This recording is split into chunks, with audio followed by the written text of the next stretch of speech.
মরে গেলেন, আজ মরা থেকে নিয়ে হাসর পর্যন্ত যেদিন কিয়ামত হবে, যেদিন কিয়ামত সংগঠিত হবে, এই মরণ থেকে কিয়ামত সংগঠিতর পূর্বে পর্যন্ত ওই জায়গাটার সময়টার নাম হলো আলামে বারজাখ। কোরআন বলছে কি, ওয়ামি ওয়ারাইহিম বারজাখু ইলা ইয়াউমিন ইউবাসুন। তার বারজাখি জীবনে, এই বারজাখি জীবনটা আপনাদের সামনে আলোচনা করব যে এই বারজাখি জীবনটা কেমন। এখানে হলো এই বারজাখি শব্দটা হলো শাব্দিক অর্থ হলো অন্তরায়, অর্থাৎ পৃথক বস্তুকে বলতে পারেন। পৃথক বস্তু বলতে গেলে আলামে বারজাখ যেটা আপনাকে বোঝাইলাম সেটা হলো এই দুনিয়া থেকে যখন আপনাকে কবরে শুয়ে দেওয়া হবে, ওই কবরটা হলো মিডল জায়গা, ওটা হলো বর্ডার জায়গা, ওটা পরকালে যাওয়ার জন্য একটা বর্ডার।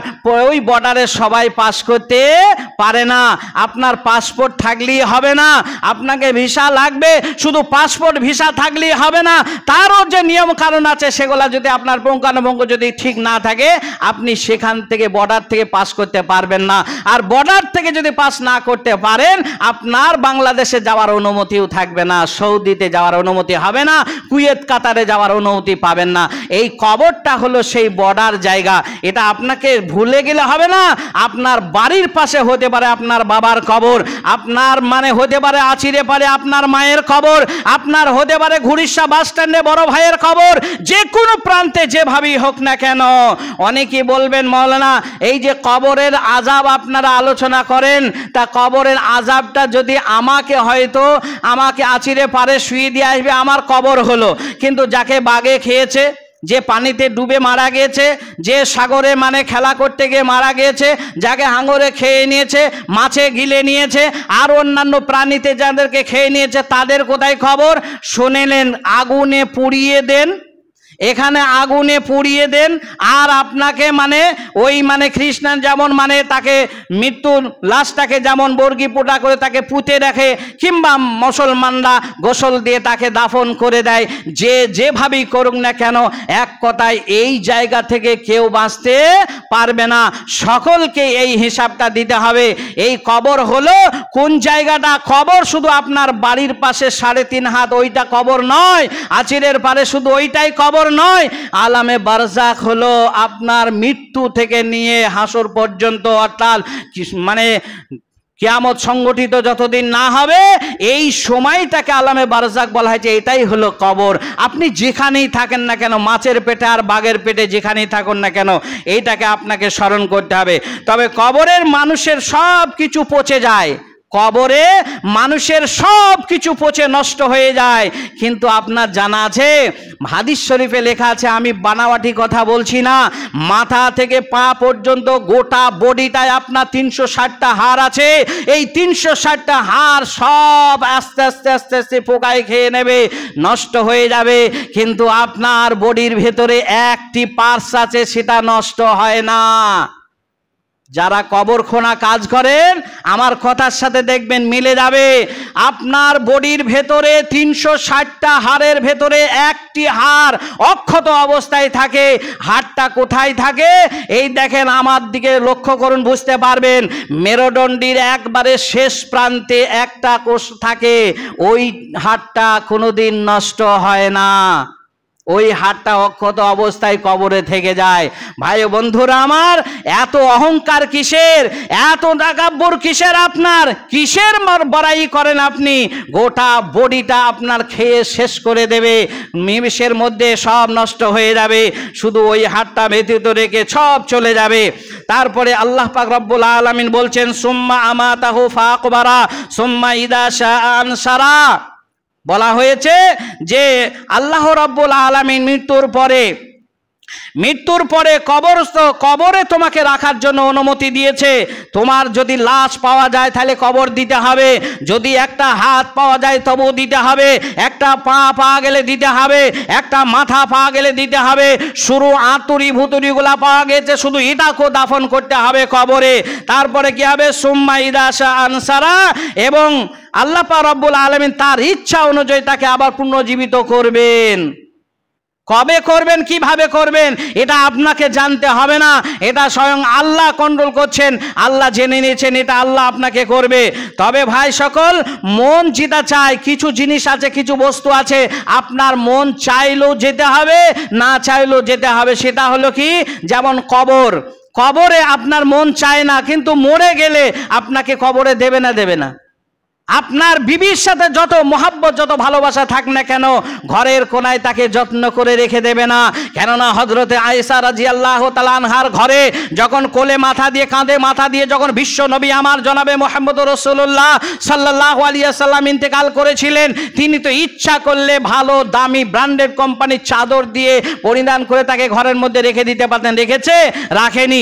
সেই ঘরেই তাকে দাফন করা হয়েছে। তবে রাসূলুল্লাহ সাল্লাল্লাহু আলাইহি ওয়াসাল্লাম ওসিয়ত ছিল, যার কারণে সেই ঘরেই তাকে দাফন করা হয়েছে, এটা ভিন্ন কথা। কিন্তু কথা হলো এই যে মানুষের ইচ্ছা না থাকলেও তাকে কবরে যেতে হবে। আরো কিছু বস্তু আছে, যেমন ধরেন আপনার ইচ্ছা নেই যে আমি অসুস্থ হব, এটা পারবেন? আপনার ইচ্ছা নেই যে আমি অসুস্থ হব, আমার বডিটা অসুস্থ, এমনি অটোমেটিক অসুস্থ হয়ে যাবে। আপনার ইচ্ছা আছে সুস্থ হব, ইচ্ছা থাকলেই হবে না। আল্লাহ যদি মদদ দেয়, আপনাকে দয়া যদি করে, আপনি সুস্থ হয়ে যাবেন। ঠিক এইভাবে আপনি মরবো বললেও হবে না, আর না ইচ্ছা থাকলেও মরণ যখন সময় হয়ে যাবে, কুল্লু নাফসিন যায়কাতুল মাউত, ফার্মি আছে কোরআনেতে, আপোসে কাদের, সকলে চাকিতে হবে মজা মউতের। এখান থেকে কেউ পরিত্রাণ পায়নি, পাচ্ছে না, আগামীতেও পাবে না। তাহলে আপনাকে মনে রাখতে হবে যে সেই জায়গাটা কি, কবর জায়গাটা কি, সেটা কতটা মারাত্মক জিনিস, সেটা আপনাকে জেনে নিতে হবে। যেমন একটা হাদিস থেকে এসেছে, হযরতে আয়েশা থেকে বর্ণিত হাদিসটা, আল্লাহর নবীর বিবি হযরতে আয়েশা রাদিয়াল্লাহু তাআলা আনহা যখন ঘরে ছিলেন, নিজ গৃহে যখন ছিলেন, সেই অবস্থায় একজন ইহুদি মেয়ে, ভিখারি, ক্ষুধার্ত, মানে ইহুদি একজন মহিলা এসে আল্লাহর নবীর বিবি হযরতে আয়েশাকে বললেন, মা রে, তোমার ঘরে এমন কি খাদ্য আছে, আমি ক্ষুধার্ত মানুষ, তুমি আমাকে কিছু ক্ষুধা নিবারণ করার ব্যবস্থা করো। হযরতে আয়েশা রাদিয়াল্লাহু তাআলা আনহা তিনি ঘরে খোঁজাখুঁজি শুরু করলেন। ঘরে দেখলেন কোনো খাবার নেই, মাত্র দুটি খাজুর আছে।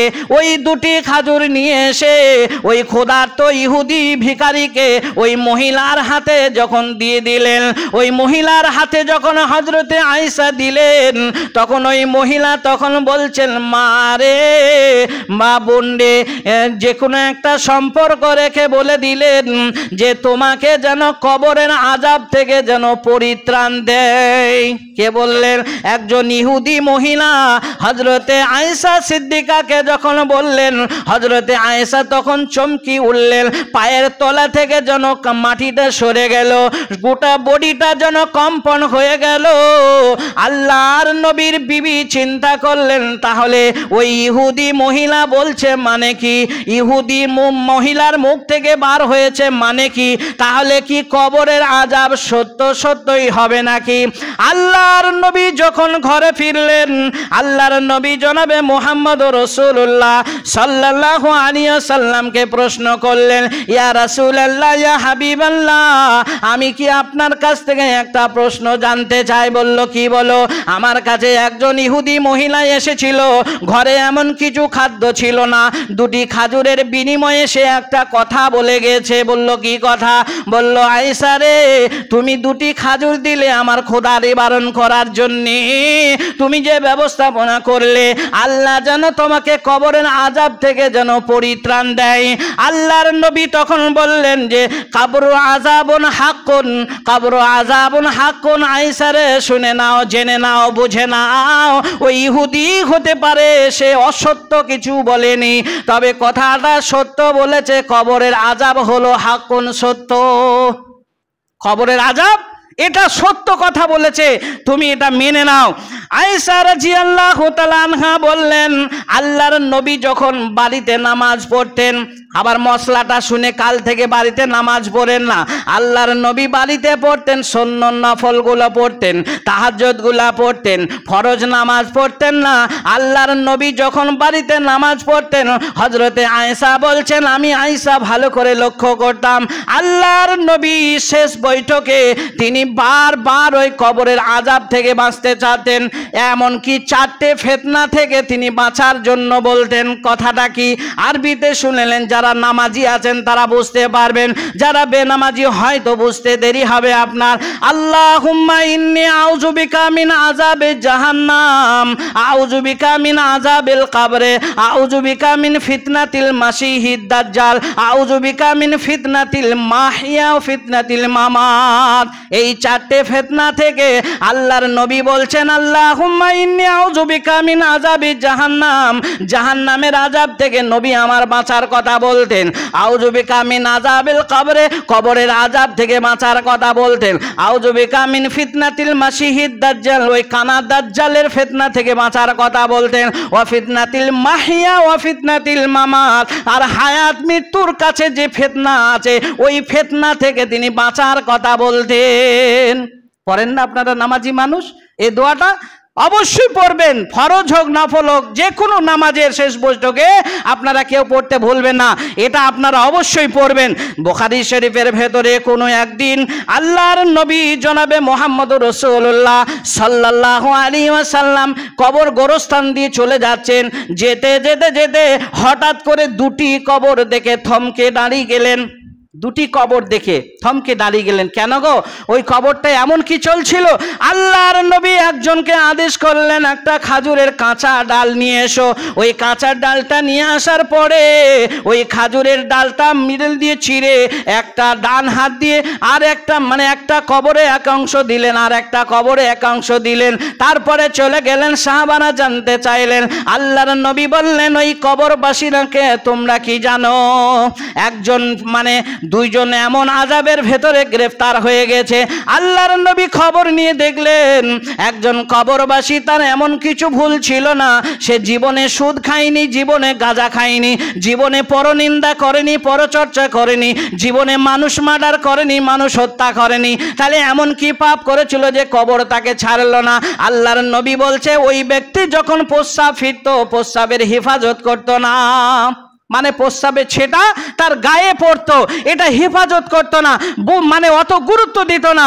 যার কারণে ভাইরা আমার, বোনেরা আমার, ভালো করে শোনেন, সামান্য একটু প্রস্রাবের ছেটা গায়ে লেগেছে বলে কবর তাকে ছেড়ে দিল না। আর এক ব্যক্তি কি করেছিল? এও মানুষ মার্ডার করেনি, হত্যা করেনি, তবে পরনিন্দাকে ভালোবাসতো, পরচর্চাকে ভালোবাসতো, গীবতকে ভালোবাসতো, এই জন্য কবর তাকে ছেড়ে দিল না। কবর হলো বর্ডার, সেই বর্ডারে সে পাস করতে পারলো না। এই 2 ব্যক্তির কবরে আযাব দেখে আল্লাহর নবী দাঁড়িয়ে গেলেন। তাহলে এখান থেকে পরিষ্কার বোঝা যাচ্ছে কি, যে কবরের আযাব সত্য। এখানে মিথ্যা বলে কিছু নয়, কবরের আযাব অবশ্যই হবে। আপনাকে জেনে রাখতে হবে একটা কথা, যে এই একটা ছেলে মাধ্যমিক পরীক্ষা দেবে, একটা ছেলে মাধ্যমিক পরীক্ষার আগে দেখা যাচ্ছে 3 মাস আগে তার বাড়িতে, যদি একটা ভালো করে উদাহরণটা শোনেন, একটা ছেলে মাধ্যমিক পরীক্ষা দেবে, 3 মাস আগে যদি তার বাড়িতে কোনো মাস্টার যদি মহাব্বত করে ভালোবেসে যদি তার গোটা পরীক্ষার প্রশ্নটা কোশ্চেনটা যদি সেই ছেলেটার মা বাবার হাতে হোক, ছেলেটার হাতে হোক, যদি উঠিয়ে দেয়, তাহলে কত না আনন্দ পায়, কত খুশি হয়। আর সেই ছেলেটা পাস ফেলের আর কোনো ব্যাপার থাকে? সে 100 থেকে 100 মার্কে দিয়ে সে নাম্বার তুলবে, কোনো কমতি তার থাকবে না। বন্ধুরে আমার, আপনি আমি কবরে যাব, কবরের ভেতরে মাত্র 3টি প্রশ্ন হবে। এই 3টি প্রশ্নের কথা আজকে নয়, আজ থেকে 1400 বছর পূর্বে আপনার আমার কাছে পৌঁছিয়ে গিয়েছে। মান রাব্বুকা, মান দীনুকা, মান নাবিয়ুকা, এই 3টি প্রশ্ন কবরে তোমার করা হবে। এইটা শোনার পরে অনেক ভাই মনে করবেন, মাওলানা এই সামান্য 3টি প্রশ্ন, আগে বলবেন তো আমরা মুখস্থ করব তাড়াতাড়ি। এই 3টি মুখস্থ করলি তো বাস আলহামদুলিল্লাহ, আর তো নামাজ রোজা করতে হবে না, আজ তো কোনো সদকা করতে হবে না, দান করতে হবে না, সৎ আমল করতে হবে না, মাত্র 3টি প্রশ্ন। আপনাকে আমি বুঝিয়ে দিই, 3টি প্রশ্ন হয়তো আপনাকে শুনিয়ে দিলাম। মান রব্বুকা, তোমার রবকে, মান নবিয়ুকা, মান দীনুকা, তোমার দিন কি, মান নবিয়ুকা, তোমার নবীকে। এই 3টি প্রশ্ন হয়তো তুমি জবাব দিয়ে দেবে। আমার রব হলো আল্লাহ, আমার দিন হলো ইসলাম, আমার নবী হলো মুহাম্মদুর রাসূলুল্লাহ সাল্লাম, উত্তর হয়ে গেল। এই তিনটি প্রশ্ন উত্তর শিখে নেব, ভালো করে শুনে নেন। যারা নামাজ পড়ে না, রোজা রাখে না, যারা সৎ পথের ওপরে প্রতিষ্ঠিত থাকে না, এই মানুষগুলো যদি মনে করে আমি তিনটি প্রশ্ন মুখস্থ করে যাব, কবরে ফেরেশতা আসবে আর আসার পরে যখন প্রশ্ন করবে আমি গট গট করে উত্তর দিয়ে দেব, আপনার উত্তরটা দিতে পারবেন কিনা শুনে নেন। আপনার বাড়িতে একটা হয়তো ময়না পাখি আপনি পুষে রেখেছেন, ওই ময়না পাখিটাকে আপনি বহু ভাষা শিখিয়েছেন, আসসালামু আলাইকুম, ওয়ালাইকুম আসসালাম, মেহমান এসেছেন, বসুন, খান, চলে যান, এইরকম ভাবে অনেক কথা তাকে শিখিয়ে দিয়েছেন। এই শেখানোর পরে আপনি হয়তো হঠাৎ করে পাশের বাড়ি থেকে একটা বড় ধরনের একটা বিড়ালকে নিয়ে এসেছেন, বিড়ালটার পায়ে দড়ি বেঁধে দিয়েছেন, দড়ি বেঁধে দিয়ে তাকে পাছাতে 2-4 কিল লাগিয়ে দিয়েছেন, মেরেছেন, এত মার মেরেছেন, রাগ হয়ে গেছে, রেগে গেছে।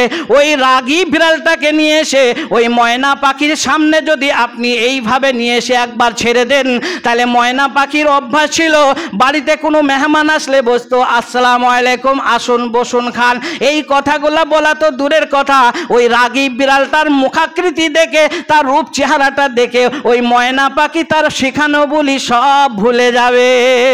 ভাইয়েরা আমার, যারা বেনামাজি অবস্থায় মনে করছেন, যারা গাঁজাখোর অবস্থায় মনে করছেন, যারা সুদখোর অবস্থায় মনে করছেন এই তিনটি প্রশ্ন আমরা শিখে নেব, কবরে দিয়ে দেব, কিন্তু তিনটি প্রশ্ন যদি আপনি মানে শিখে যান আর বাকি সব যদি আপনি বাদ দিয়ে দেন, তাহলে মালাকুল মউত নয়, সেখানে 2 জন ফেরেশতা আসবে আপনার কাছে। ওই 2 জন ফেরেশতা রূপ চেহারা দেখার পরে ওই ময়না পাখি যেমন শেখানো বলি ভুলে যায়, ঠিক ওইভাবে আপনিও ওই তিনটি প্রশ্ন সব ভুলে যাবেন, আপনি সব ভুলে যাবেন।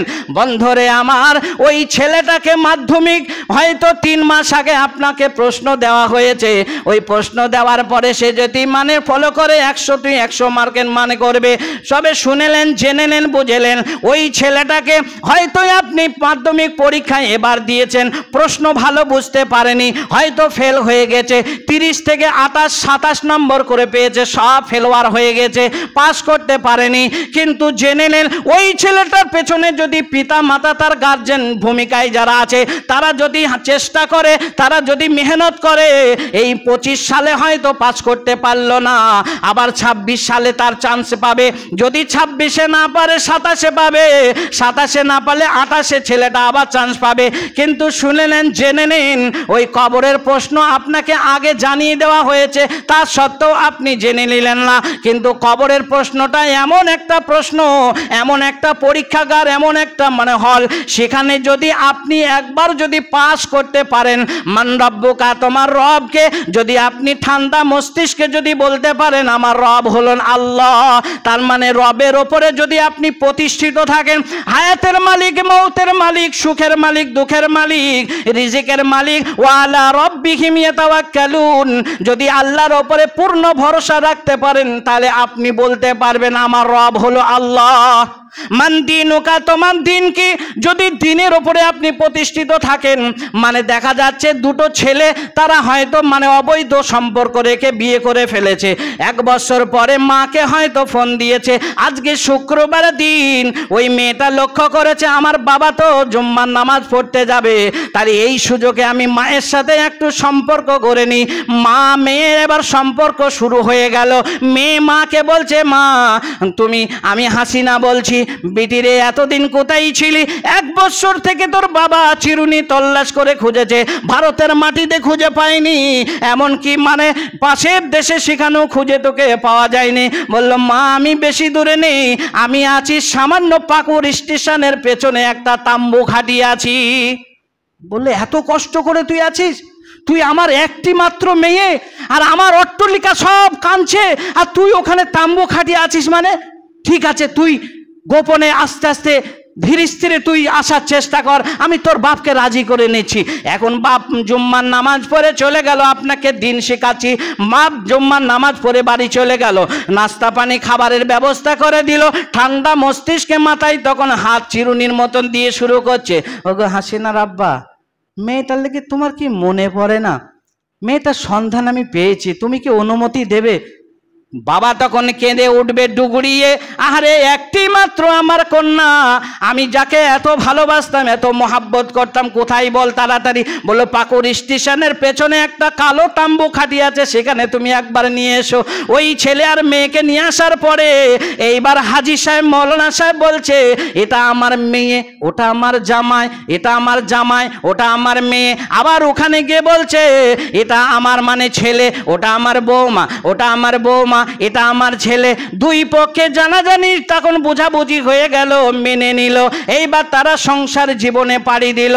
কিন্তু দিন বলছে না না না, আমি মেনে নিতে পারলাম না। বাবা তুমি মেনে নিলে, ছেলের বাবাকে বলছে তুমি মেনে নিলে, মেয়ের বাবাকে বলছে তুমি মেনে নিলে, কিন্তু দিন বলছে আমি তোমাকে মেনে নিতে পারলাম না। কেন? লা নিকাহ বলা হয়েছে, সেই নিকাহটা, সেই বিবাহটা বাতিল। বাতিল যে নিকাহ, যে বিবাহতে তার বাপ বা মানে তার ওলি ছিল না, সেই বিবাহটা বিবাহ নয়, সেটা জিনা হয়েছে, অবৈধ সম্পর্ক হয়েছে। এখন দিন বলছে আমাকে নিতে গেলে, আমার কাছে ঢুকতে গেলে কি করতে হবে? ছেলে আর মেয়েকে 100 বেত্রাঘাত করে মারো, 200 বেত্রাঘাত দুইজনকে মারো। যদি জিন্দা থাকে তাহলে আলেম ওলামা নিয়ে এসে সাক্ষী প্রমাণ ডেকে তাদের বিবাহ জুড়ে দাও। এইবার তারা সংসার জীবনে পাড়ি দেবে। ইতিপূর্বে তার যদি 4টে সন্তান হয়ে যায়, ইতিপূর্বে যদি 2 সন্তানের মা বাবা হয়ে যায়, সেটা জারদ সন্তান হবে, সেটা মানে অবৈধ সন্তান হবে, বৈধ হবে না। এইবার এখানে মা বা বাপ যখন জেনে নিল, বুঝে নিল, এখানে ওলি যখন দাঁড়িয়ে গেল, তাহলে এইবার বিবাহর পরে যত সন্তান হবে বৈধ হবে। এর নাম হচ্ছে দিন। তাহলে মান দিন ওকার, তোমার দিন কি? ইসলাম শব্দ আপনি বলতে পারবেন না যদি ওইভাবে মেয়ে আর ছেলেকে যদি মেনে নেন। ইসলাম আপনাকে বলছে আমি, ইসলাম তোমার মুখ থেকে বার হবে না। আর নাম্বার 3, মান নবী ওকা, তোমার নবীকে, আমার নবী মুহাম্মদ সাল্লাল্লাহু আলাইহি ওয়াসাল্লাম আপনি বলতে পারবেন না। নবী মুহাম্মদ সাল্লাল্লাহু আলাইহি ওয়াসাল্লাম বলছেন যে 1 গ্লাস পানি পান করতে গেলে আমি নবীর 6টি মানে হাদিস আছে, 6টি সুন্নত আছে। 1 গ্লাস পানি পান করতে গেলে ডান হাতে ধরতে হবে, বিসমিল্লাহ বলতে হবে, বসতে হবে, দেখতে হবে, 3 শ্বাসে খেতে হবে, খাওয়া শেষে আলহামদুলিল্লাহ। ঠিক এইভাবে 6টা হাদিস আছে, 6টা সুন্নত আছে। তাহলে 1 গ্লাস পানির ভেতরে যদি 6টা সুন্নত থাকে, তাহলে রান্না ভবন থেকে রাষ্ট্র ভবন পর্যন্ত নবীর তরিকায় যদি আপনি চলতে পারেন, তাহলে কবরে যখন আপনাকে প্রশ্ন করা হবে মান নবীকা, তোমার নবীকে, তখন আপনার মুখ থেকে বার হবে হযরতে মুহাম্মদ রাসূলুল্লাহ সাল্লাল্লাহু আলাইহি ওয়াসাল্লাম। তাছাড়া তোমার মুখ দিয়ে যে বার হবে না, তুমি বার করতে পারবে না। তাহা